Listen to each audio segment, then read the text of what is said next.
आदित्यचं दुःखद निधन झालेलं आहे, आदित्य दुर्दैवी निधन झालेलं आहे, पण मी सांगेन का आदित्यचं या ठिकाणी बलिदान गेलेलं आहे. चांगलं आणि वाईट ही गोष्ट कळावी. गेल्या 70-75 वर्षामध्ये किंवा 30-35 वर्षामध्ये चांगलं आणि वाईट गोष्ट समाजाला कळावी यासाठी खरं तर आदित्यचं बलिदान गेलेलं आहे आणि ते बलिदान आपल्याला वाया जाऊ द्यायचं नाही. बऱ्याच वेळेला अशा घटना खरं तर घडल्या. आपण पाहिलं तालुक्यामध्ये घटना घडल्या, महाराज शूटिंग मध्ये लोक आली, पण जी आता तुम्ही यादी वाचून दाखवतात त्यावेळेस देखील बऱ्याच वेळेला पोपट महाराज तुम्ही मदतीचं आव्हान करता प्रवचनातून आणि याद्या करता. मला सांगायचं की अशा शूटिंग मध्ये येणाऱ्या लोकांचं नाव त्या यादीमध्ये आहे का 500 रुपयामध्ये, याची सुद्धा समाजाने खर तर बघितलं पाहिजे, तपासून बघितलं पाहिजे. आणि या ठिकाणी अनेक वक्त्यांनी सांगितलं, संजू तू बोलला तळमळीने बोलला. आपण बोललो की लोकांना वाटतं की राजकारण केलं, पण मला समाजाला सांगायचंय की आम्ही राजकारण करत नाही, वास्तव तुमच्या समोर आणण्याचा प्रयत्न करतोय. मला तुम्ही सांगा की ठाकरवाड्यांच्या समाज विकासाबद्दल त्याच्याबद्दल बोललं गेलं, परंतु आपल्या भागामध्ये जे नेतृत्व आपण दिलं जाते ते खरं धोरणात्मक निर्णय घेण्याचं योग्यतेचं आहे का हे आपण कधी बघितलंय का? फक्त जो धांगडधिंगा करू शकतो, डीजे आणू शकतो, बँड लावू शकतो, ढोल ताशे वाजवू शकतो, अशी लोक समाजाचं नेतृत्व करणार आहेत का हे आपल्या स्वतःच्या मनाला आपण खरं तर विचारलं पाहिजे. आपण ते विचारत नाही. ज्या वेळेस ती निवड करायची प्रक्रिया येते तेव्हा आपण भांबावून जातो. आपण सत्सद विवेकबुद्धी बाजूला ठेवतो. मग ती साध्या सरपंचाची निवडणूक असो किंवा ती आमदारकीची असो, आपण ती गोष्ट बघत नाही आणि मग सातत्याने ते आपल्याला खरं तर भोगावं लागतं.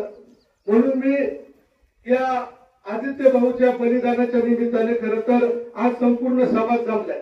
डॉक्टर साहेब आपण बोलले ही गोष्ट खरी. अजूनही ठाकर समाज, महादेव कोळी समाज किंबहुना तालुक्यात असणारा कातकरी समाज, भिल्ल समाज आपण एकत्र अजिबात नाही. आणि जसं सचिन भाऊंनी सांगितलं किंबहुना ललित भाऊ बोलला किंवा संजू बोलला की फक्त समाज किंवा जात आपला विकास करू शकणार नाही. 18 पगड जातीची लोक एकत्र घेऊन छत्रपती शिवाजी महाराजांनी जे स्वराज्य उभं केलं ते आजही सातासमुद्रा पलीकडं आजही वेगवेगळ्या विद्यापीठामध्ये छत्रपती शिवाजी महाराजांचे धडे यासाठी दिले जातात की सर्व समाजाला बरोबर घेऊन खरं तर आपण पुढे गेलेलो आहे.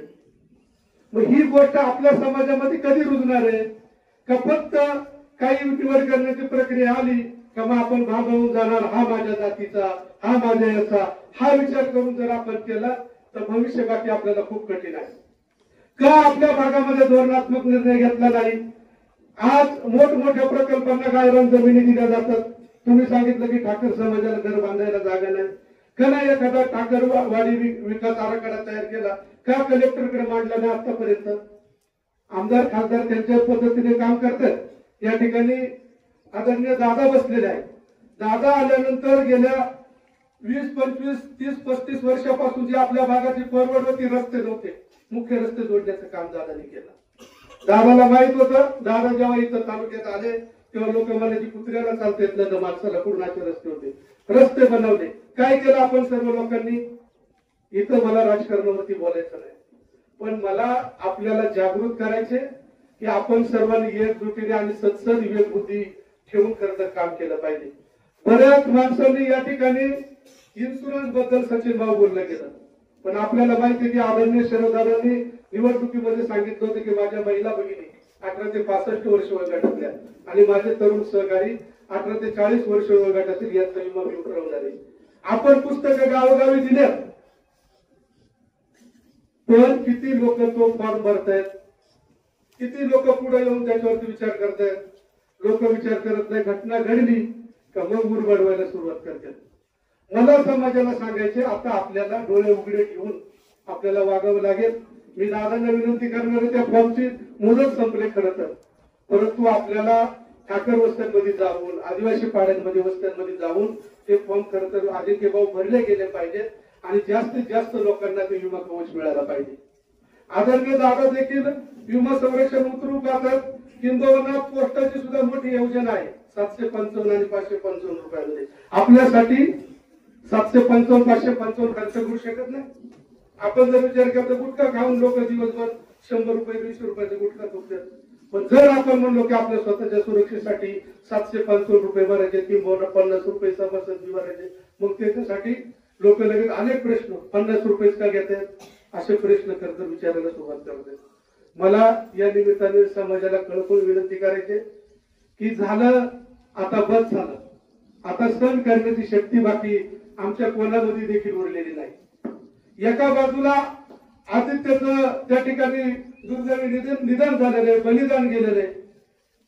बऱ्याच वेळेला त्याला न्याय द्यायचं सोडून बरेच लोक त्या ठिकाणी ज्या व्यक्तीच्या मानवनिर्मित कृत्यामुळे घडलं तो कसा चांगला आहे हे सांगण्याचा देखील प्रयत्न करत होते. हे मला जास्त खरंच वाईट वाटलं. आमच्यासारखे तरुण हे समाजामध्ये खरं बोलण्याचा प्रयत्न करतायत, परंतु हे कसे खोटे आहेत हे सांगण्याचं जेव्हा काही लोक खरतर प्रयत्न करतात ना, तेव्हा काळजाला खरतर मनापासून दुःख होते. हे बलिदान मित्रांनो वाया जाऊ देऊ नका. भविष्यामध्ये सत्सद विवेक बुद्धीने विचार करा आणि जी काय अशी मानव निर्मित काम करणारी जी काय माणसं आहेत जी समाजाला चुकीची दिशा देतात, कधी चांगली दिशा दिली नाही. मला तुम्ही सांगा, कधी म्हणलं की आमच्या भागामध्ये एखादं मोठं हॉस्पिटल पाहिजे, आमच्या भागामध्ये चांगल्या शाळा पाहिजे, आमच्या भागामध्ये चांगलं ट्रेनिंग सेंटर पाहिजे, आमच्या भागामध्ये प्रत्येक ग्रामपंचायतीमध्ये वाचनालय पाहिजे, आमच्या इथं चांगल्या व्यायामशाळा पाहिजेत अशी मागणी करताना कधी बघितली, कधी ऐकली? कधीच नाही. आजही ज्या जिल्हा परिषदेने उभे केलेले प्राथमिक आरोग्य केंद्र आहेत सचिन भाऊ, अजूनही ते आपण बाजू त्यांना गरगर लागलेली. डॉक्टर आहेत तर नर्स नाही. अशी परिस्थिती जर आदिवासी भागाची जर असेल तर याच्यावरती जर बोलला आणि याला जर कोणी म्हणत असेल तर हे राजकारण करतात, तर होय छाती ठोकून सांगतो की जर माझ्या समाजाच्या हिताचं असेल तर ते राजकारण भविष्यामध्ये करणार. आणि जर कोणी या ठिकाणी वापर केला, लोकांच्या घटना घडल्या का मग कपडे काढायचे आणि स्वतःची घटना घडली, स्वतःच्या हातून घडली का मग पळून जायचं. पळून जाणार जरी पळून गेले असतील तर आता शिकलेले तरुण आहेत, आम्ही सांगतो छाती ठोकून सांगतो की आमचा समाज आम्ही वाऱ्यावर सोडणार नाही. हे आम्हाला पोट फिरकीने या ठिकाणी बोलावं लागतंय. भविष्यामध्ये अशा गोष्टी आपल्याला 100% बोलाव्या लागतील. आपल्याला लोकांना वाडी वस्तीमध्ये जाऊन जनजागृती करावी लागेल संजू, तेव्हा खरं तर आपला समाज कुठेतरी एकवटल्याशिवाय राहणार नाही.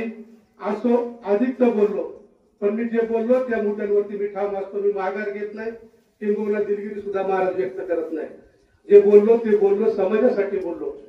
आदित्यचं झालेलं आहे, कुटुंबावरती इतकं प्रचंड दुःख झालेले, त्या कुटुंबाला देखील गोलमाल करण्याचा प्रयत्न केला, त्यांना देखील भावनिकतेमध्ये अडकवण्याचा प्रयत्न केला.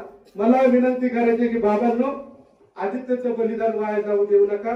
स्वतःच्या फायद्यासाठी, स्वतःच्या ज्याला आपण म्हणतो की स्वतःच्या हितासाठी आदित्यच्या कुटुंबाला आणि बाकीच्या गोष्टीला कोणी गुंजाव करू नका, त्यांना कोणी दबाव आणू नका. त्यांना लढण्यासाठी ज्या ज्या तरुणांनी मदत केली, मग त्याच्यामध्ये ललित जोशी असेल, किरण असेल, राजूभाऊ डुमरे असतील, सगळी मंडळी, अशोक तुम्ही सगळे, अजिंक्य भाऊ तुम्ही सगळी मंडळी, त्या सगळ्या मंडळींचे मी मनापासून या ठिकाणी आभार व्यक्त करतो. यामध्ये डॉक्टर केदारी सुद्धा आपल्याला वारंवार मार्गदर्शन नियमित करत असतात.